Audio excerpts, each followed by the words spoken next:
Hello, everyone. This is Jeff Carreira, and I want to welcome you to this morning's meditation and discussion.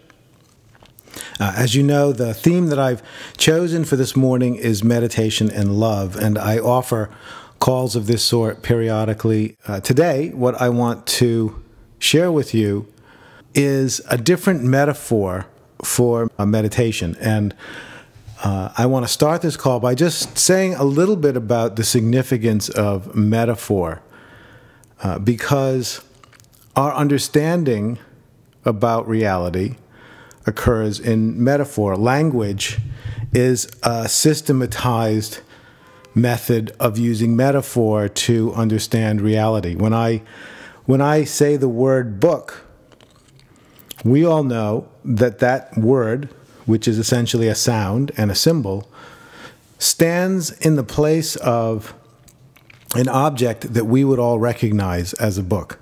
It has a cover, it has pages, it has words in it, and in those words are encoded ideas. So words are metaphors for things or experiences.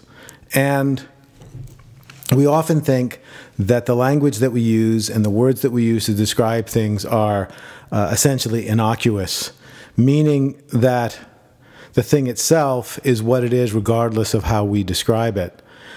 But when we are talking about something as subtle as meditation, we find out something quite different. We find out that the metaphors that we use to understand meditation and the metaphors within which our meditation practice is held actually shape the experience we have of meditation, and they shape what's possible, because the metaphors that we use to hold our meditation practice orient us toward the practice in particular ways.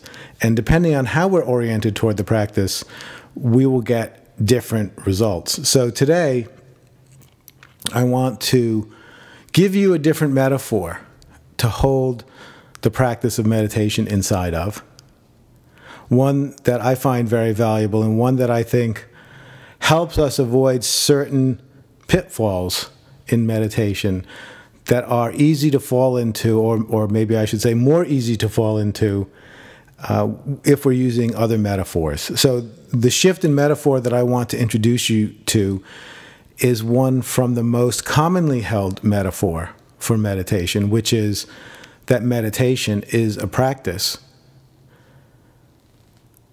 to a new metaphor, which is that meditation is falling in love.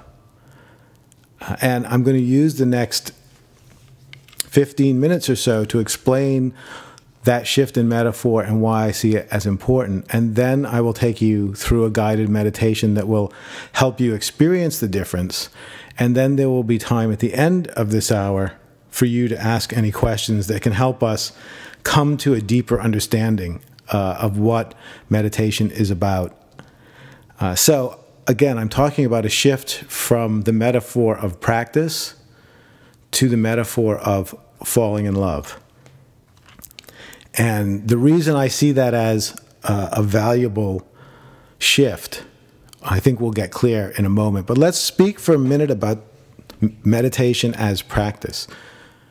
Whenever we think about practice, it tends to mean something that we are doing in order to be able to do something else later.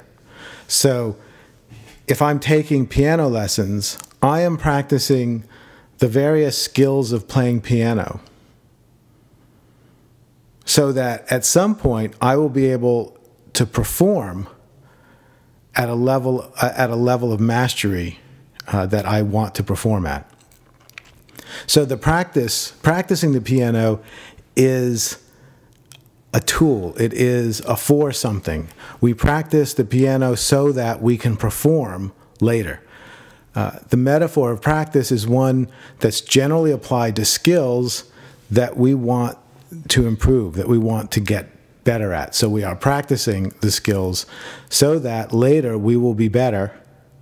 And then in the case of music, we will be able to perform. The challenge with this metaphor for meditation is that it makes meditation a skill or an activity that we are performing so that something else will happen later. And to a large degree, that is how many of us approach the practice of meditation. We approach it as an activity that we are doing in the hopes that something will happen later. And usually that something is having an experience of awakening, entering into a new consciousness, or even attaining peace, or relaxation, or reduced stress. The challenge with that is that our attention is primarily rooted in something that's going to happen later, in the future. Practice does not happen inside the consciousness that this is it.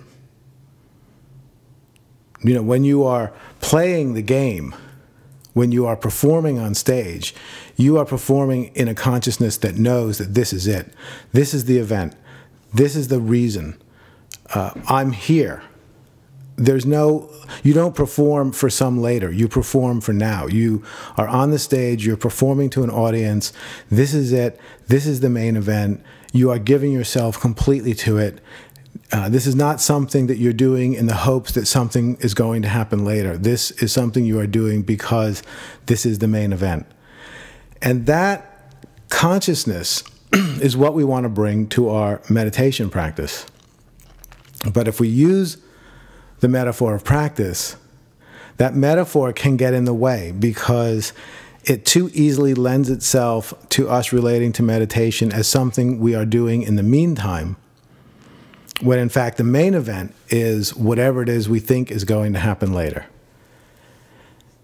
The reason meditation is different than many other activities in which the metaphor of practice might be more useful is because meditation, at least the way that I'm approaching meditation and the way that many people do, although it's not the only way you can approach it, but the way that I'm approaching meditation, a huge part of the whole point is to let go of certain habits of mind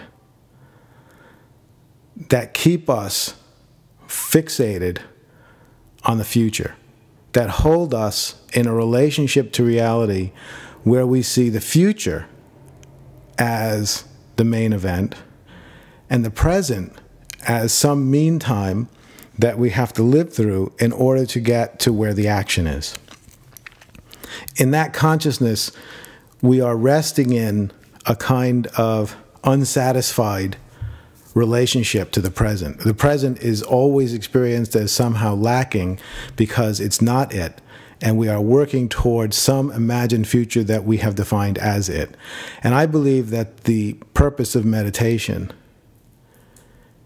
is to let go of that habit of consciousness altogether and to allow yourself to fall into a perpetual experience of recognition that this is already it. That this conversation that we're having right now, that this experience of me speaking to you on this call is it. This is what counts. This is what matters. This is the only place that life exists, and that this is where I pour my energy and my love and my joy and my heart. And this is where I experience tragedy with embrace and with openness. And everything that occurs now in this moment, and this is where it's all met. There's no holding back, no deferring, no saving energy for some imagined future moment. There is a release of our being into the present. That's how I see the point of meditation. That's what I see as the point of meditation, to release our being into the present. And the metaphor of practice can tend to actually induce the opposite. It can tend to bring us to an orientation toward meditation in which we are seeing it as something we are doing now in order for something else to happen later. Now, of course, it doesn't have to do that.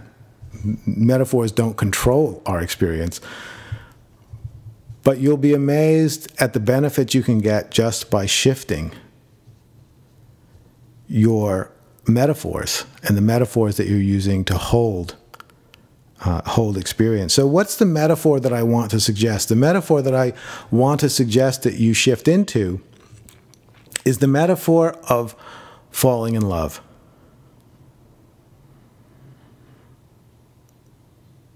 And if we use that metaphor, then in a sense, meditation becomes the practice of loving whatever is. But let's backtrack a little and think about the experience of falling in love. We've all had the experience. When you are falling in love, you enter into a particular kind of consciousness. You become deeply attentive and aware of the beloved. You notice everything about them, not in some technical or self-conscious way, just very naturally you're receptive to them. You are open to who they are. You are noticing things naturally just because of your interest.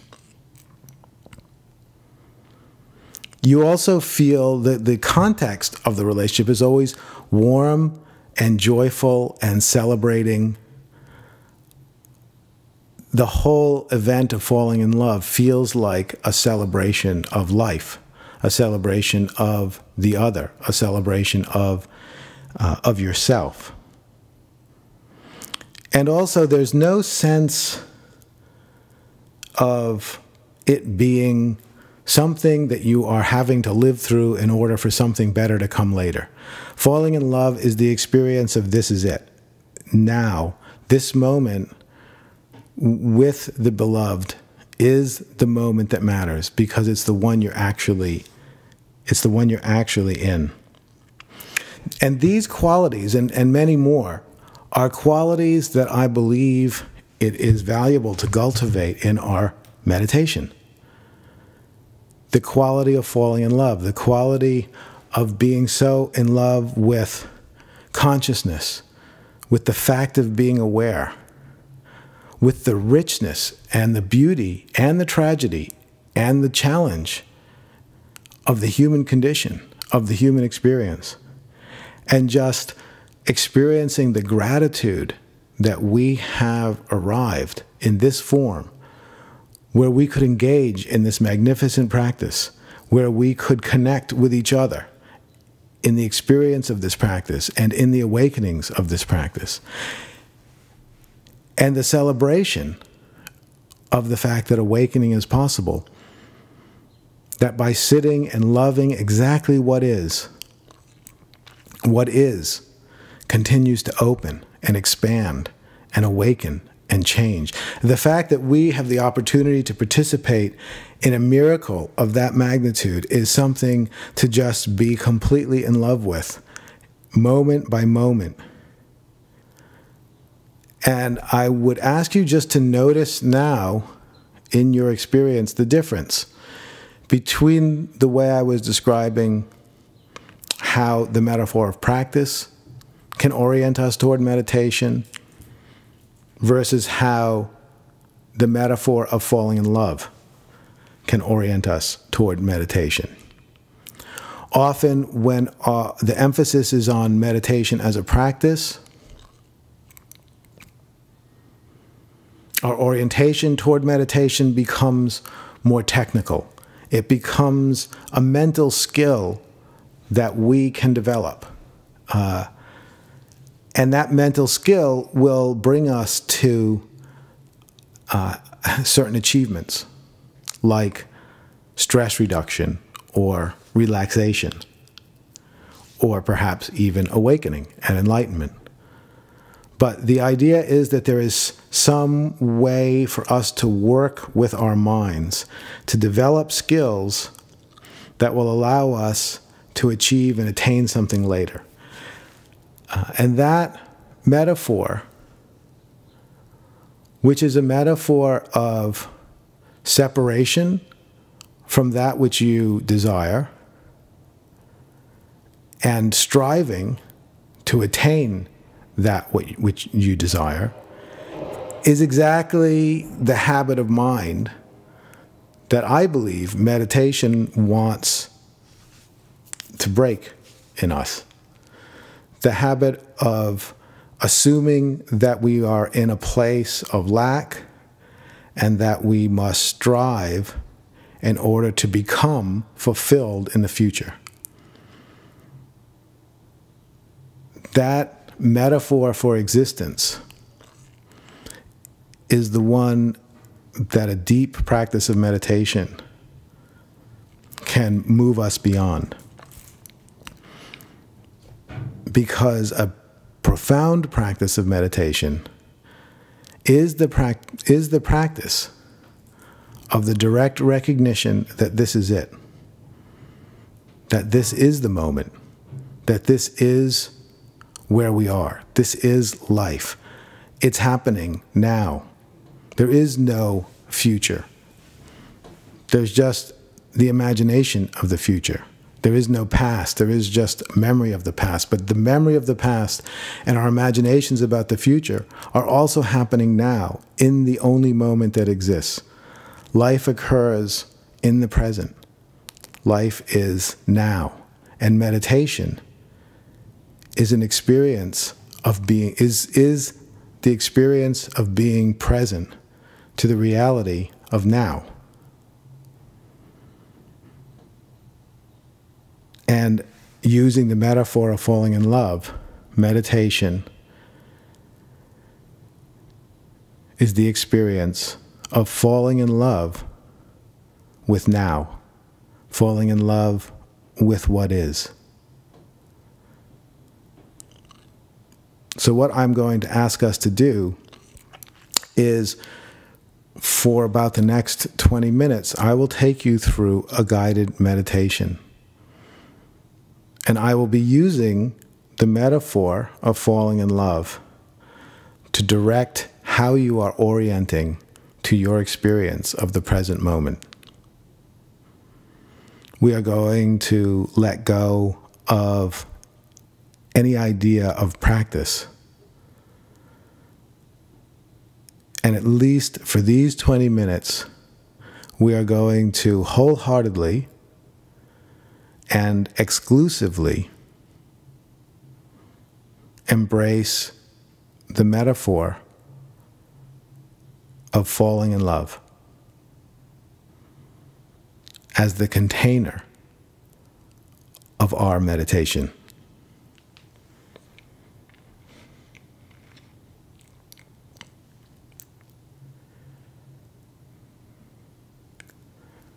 And so with that, I would ask you to sit comfortably in an upright position, one where you can be still for the next 20 minutes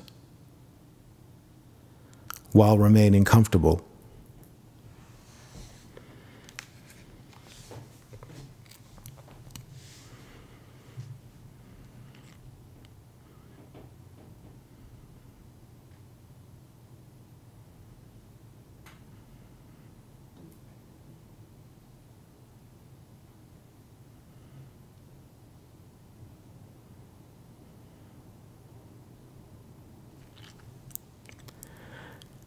And the meditation guidance that I want to give you for these 20 minutes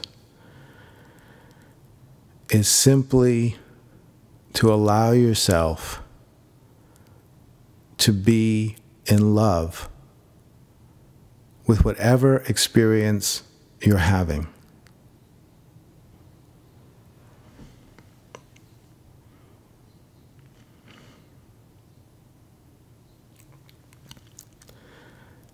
So simply relax, close your eyes, be still, and notice very wholeheartedly what the experience of this moment is.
Meditation, like falling in love, is not something that you can do. It's something that happens. You can't make yourself fall in love. Falling in love happens. You find yourself falling in love. Once you find yourself falling in love, you can participate. You can allow yourself to be taken by love. You can lean in the direction that love is taking you. You participate.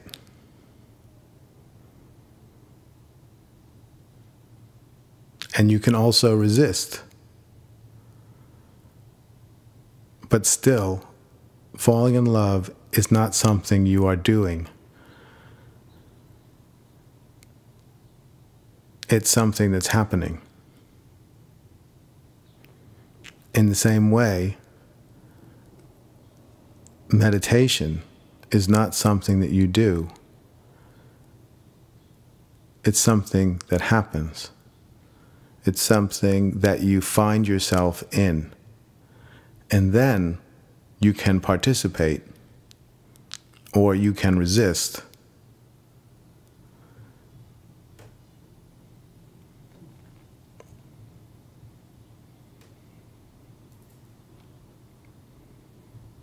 You can add positively to the process of meditation that has begun.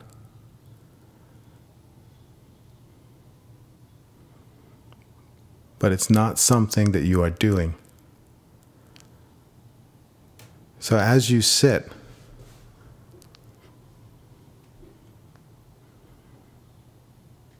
see if you can find the meditation that's already happening. The meditation that is there, ready to be surrendered to. Not a meditation that you are doing, but a meditation that is happening.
Can you find yourself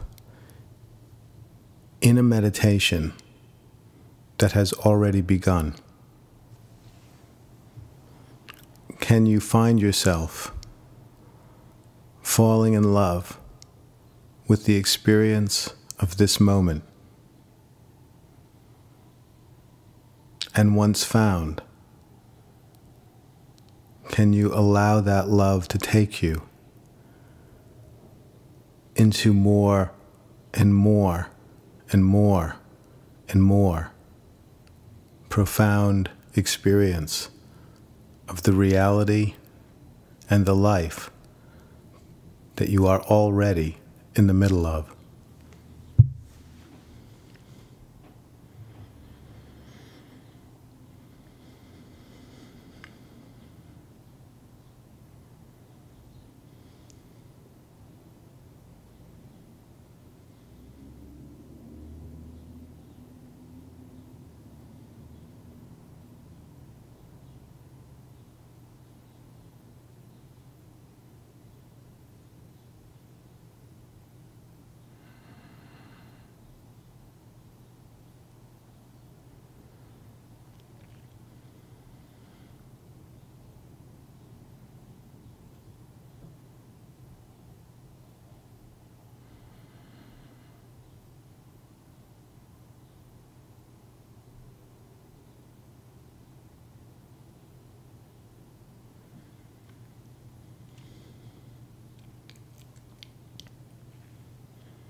And no matter what arises in your experience as you meditate, hold it like a lover would, with joy, with care, with concern.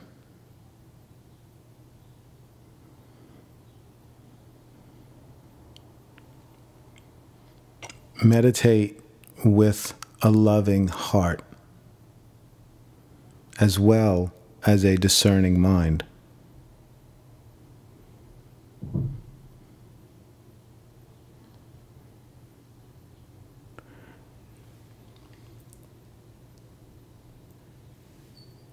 Care for the experience of this moment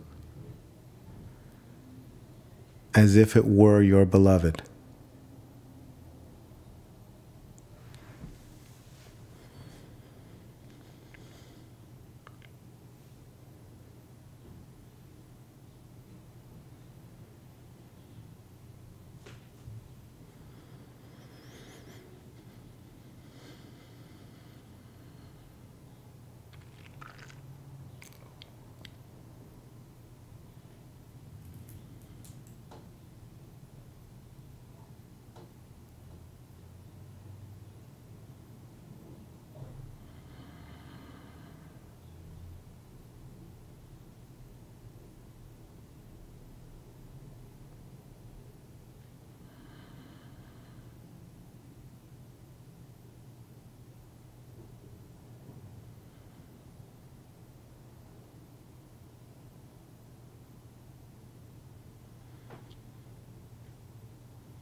embrace this moment with open arms, wholeheartedly.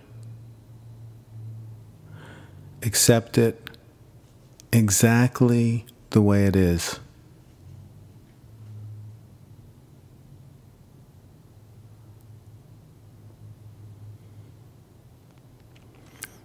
Become intimate with it. Experience it completely. And allow your desire to be completely intimate with the experience of this moment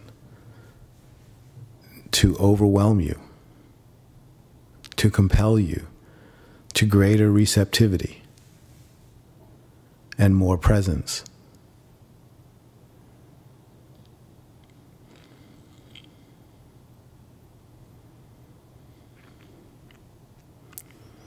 Just like the beloved, relate to this moment as the only one. This moment, the one that you are experiencing right now, wherever you are. This direct contact with what is the only moment we ever find ourselves inside of. It's the only moment we can give ourselves to. It's the only moment to fall in love with. Allow yourself to be swept up into a divine communion with this moment, exactly as it is. No matter what is arising for you, whatever it is, relate to it only as an incarnation of perfection. Whatever it is, joyful, painful, illuminating, confusing, whatever it is, this is it. This is the gift given to you in this moment. This is the current opportunity to be intimate with what is. Take that opportunity and allow yourself to experience true contact with reality as it is.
Find the flow of meditation that is always there.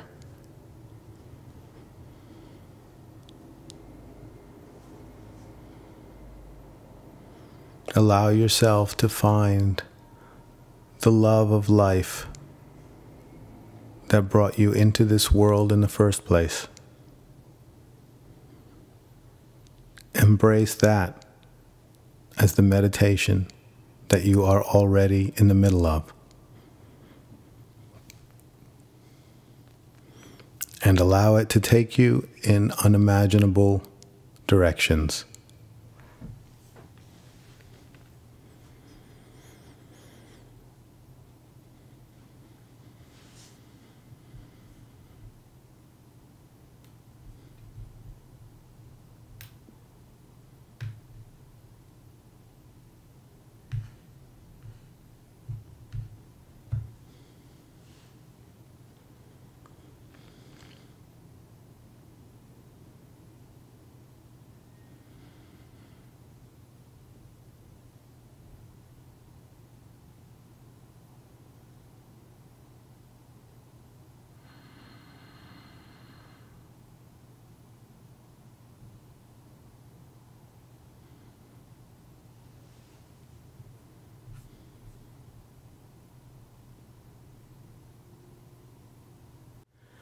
And now I would invite you to gently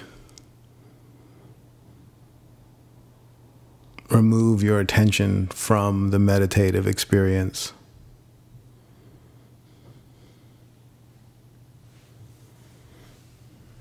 And I would like to encourage discussion and dialogue together. And I would love to respond to some of what is arising in you to bring this discussion to new and unexpected places. Hi, good morning, Jeff. Good morning. Yeah, I'm struck by the idea that meditation isn't something to be done sitting on a cushion in a room. It's something to be done in every moment of experience.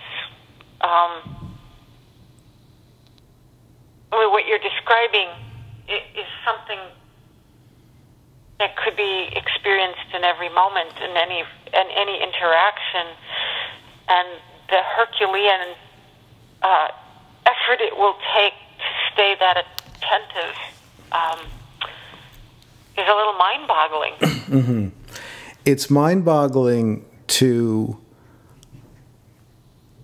the part of us that holds on unconsciously to an assumption that that isn't what's already happening. But my experience of deep meditation is the recognition that meditation is already always happening anyway. That at some level, in some place in our being that we don't habitually pay attention to, loving this moment is exactly what's happening. Being awake and receptive to this moment is always happening. And it was the compelling love for life that brought us into existence in the first place and holds us here every single instant. And will, I believe, bring us into the next life if another life is our destiny. And so although it can seem like you would need to make a Herculean effort to be that awake, you will eventually realize that you've always been awake and you don't even have any idea how you could not be awake.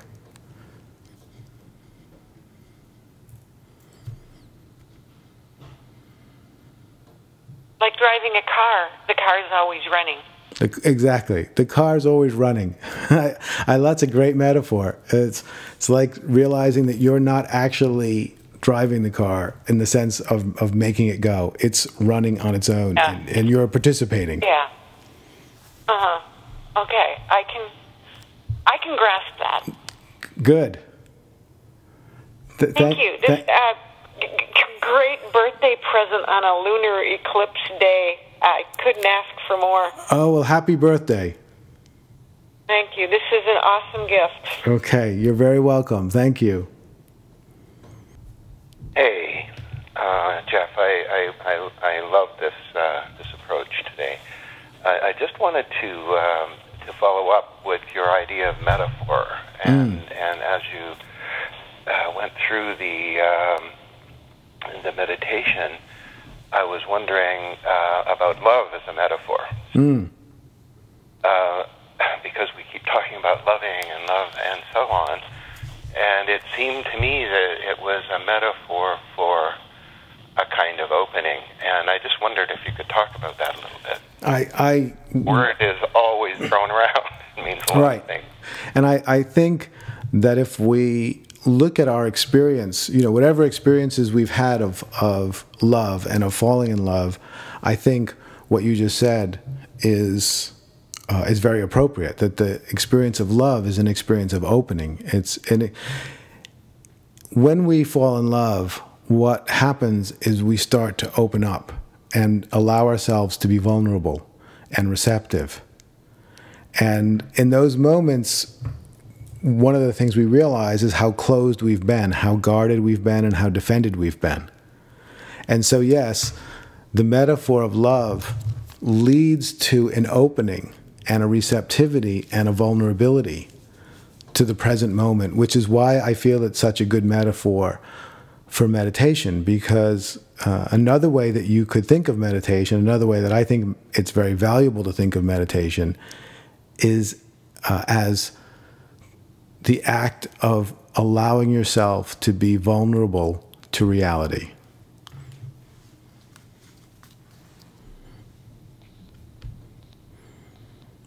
Does that help?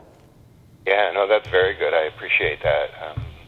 Yeah, we're in the middle of planning a retreat that is going to focus us on love, and this couldn't have been more apropos. It just sort of dropped right into the center of it. So thank you. That's great. Bye now. Hello again, Jeff. Hi. I'm very, very pleased to replace the practice metaphor with the falling in love metaphor. As you have said, taking me away from working for something in the future and realizing the completeness. My forever, eternal, out-of-time completeness, which so heals the Christian upbringing I have of being a sinner, needing to aspire to some greater future state or life or stage or ability or,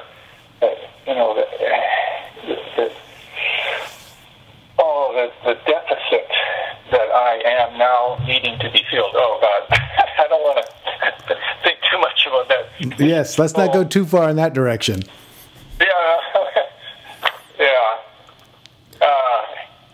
Wow, wonderful. Yes, but I definitely agree that the part of the meditative experience when we're meditating in this way is a profound healing into exactly who we are, exactly as we are, being here exactly the way life is, and without any sense that anything needs to be other than it is, and that leads to the kind of healing that opens us to a fullness of being that is unimaginable in any other context. So I really appreciate your insight there. Thank you very much. Hi, good morning, Jeff. I'm good. Good. I think what I'd like to share is that this feels like a river to me, but like a river where there is no not river. Right. It's all river. And I was aware when you said, drop in and let it take you. In that moment, it's as if I get that there's, here's this river that's unending, and there's so many places to be taken, and yet there's nowhere to be taken because there's nowhere to be except exactly right here. Right. Right. I had the experience of there is no other actual place. Right. There's nowhere. Yeah. That's right. It's and moment for me. Paradoxically, there is no other place to be, and here is infinite. And so there's always more. There's always more here. Infinite meaning there's really no End. boundary. Yes, exactly. There's no end. It's infinite, it's eternal, it's unending. There's always more. There's only one moment that I'm in. Like, when I'm present, there's only this. That's right. There only ever has been this. Mine. Right. It's not just my moment. It's not just the one I'm in. Nope. It's the moment. That's what feels limiting to me. Like, oh, I'm here. Right. In my moment. But there's a river of, it's like a substance I feel that I'm in. Mm-hmm. That's what meditation feels like to me, is if there's a substance that I'm dropping right. into. That's moving in present. This is a here that has no there. Right. Thank you very much. Thank you. Oh, okay, thank you. Perfect. Hi, Jeff. Hi, how are you? I'm great. I'm sitting here just with this incredibly sensitive and vulnerable feeling, and so that when I open to that sense of falling in love, I keep coming up against this sort of exquisite sensitivity to this loss and pain. Mm-hmm. And so, how could you talk a little bit about that open, vulnerable place where we face that other side, which is also the experience of, I don't know how to describe it, it's just a pain. Mm-hmm. The human, when we are opening in our current form, we are opening as human beings to the full range of the human experience. And often we would prefer to only open to the full range of positive human experience. But that's not the way it works. When the aperture opens, it opens in all directions. So we experience more of the beauty and the nobility and the joy and the love and the celebration of being human.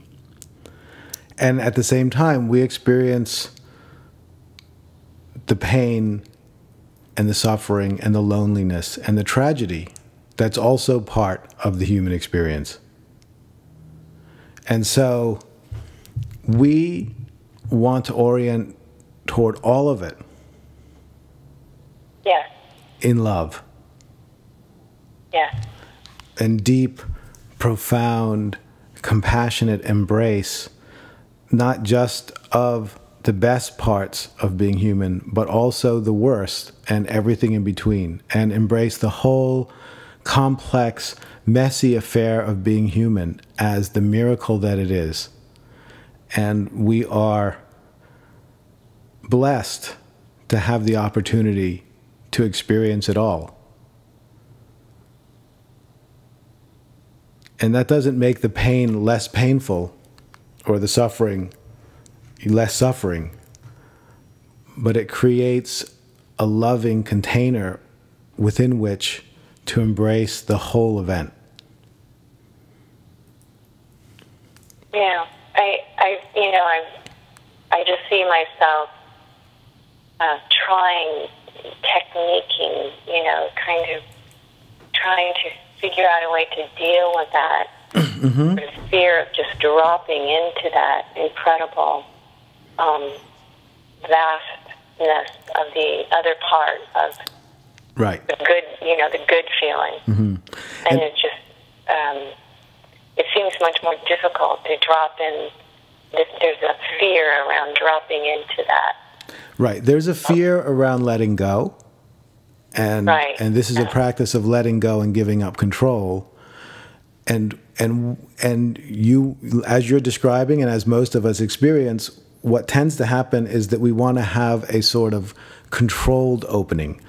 So we want to open in certain directions and not others. So we try to control how the opening occurs, which you can't really, but you can try.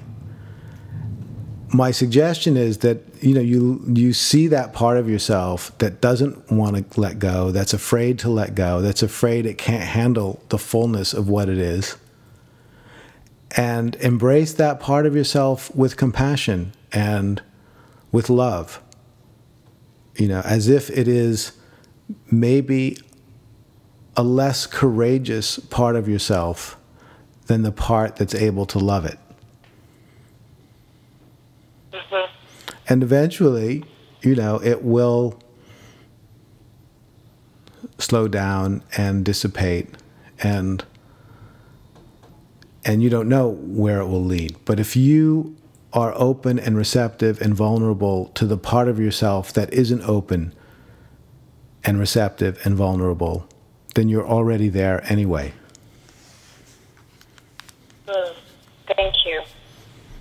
Hi, Jeff. Hi, how there. are you doing? Very good. Good.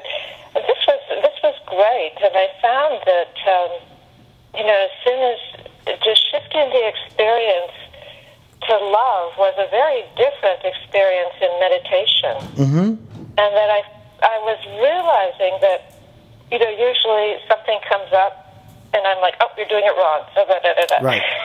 Right. And this, it was like, there's no problem. There's no wrong. It really is embracing the experience, and it was it was a total shift, and just really drops the problem of.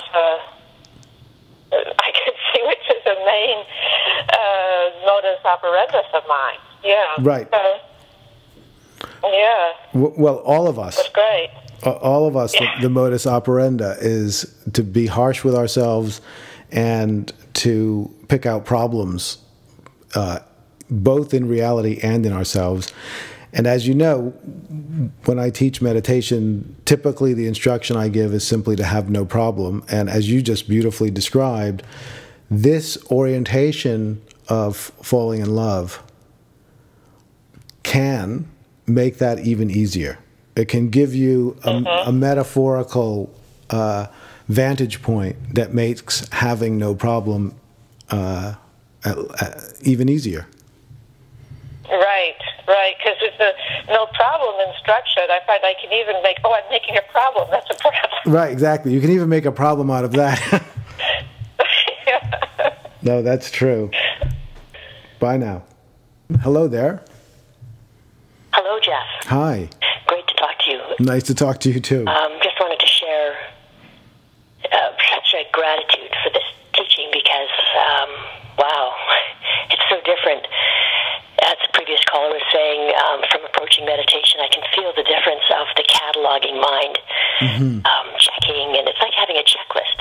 Right. And this experience is it just dissolves that. And the heart, I can feel heart melting.